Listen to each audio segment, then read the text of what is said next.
The story ended with a happily ever after, and then something happened. When Hestia entered her favorite novel as a side character, she happily fangirled from the sidelines, thinking she'd return home when the story reached its end.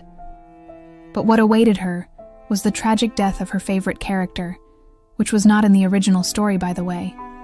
How did this happen? Well, you'll just have to read the book to find out. Anyway, Hestia was brought back to the day of the ending, and so she decided that she would no longer spectate from the sidelines. No, she'll save her derelict favorite. What? You don't understand? Well, let me explain.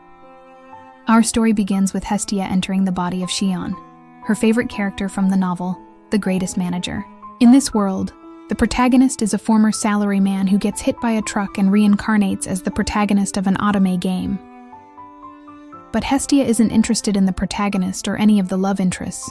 No, her favorite character is Xion, the childhood friend who has a tragic end. In the original story, Xion dies while saving the protagonist, but Hestia isn't having that. Not on her watch. When Hestia first entered the story, she was ecstatic. She spent the entire day spazzing out over Xion's body, much to the chagrin of Xion's original consciousness, who is stuck with Hestia in the same body.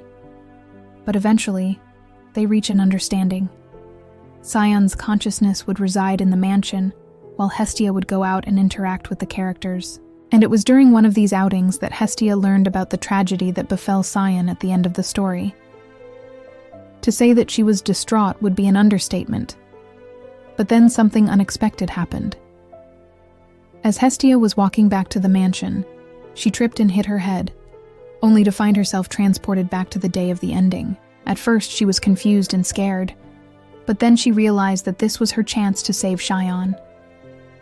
With a newfound determination, Hestia went to the protagonist's house to warn her about what was going to happen. And that's where we pick up the story. The protagonist is initially skeptical of Hestia's warnings, but eventually agrees to listen. And so begins Hestia's mission to save her derelict favorite. Well, that's all for today. I hope you enjoyed this little story. If you did, please leave a like and comment. And if you want to see more stories like this, then definitely subscribe because I have plenty more where this came from. Until next time, my little potatoes, take care.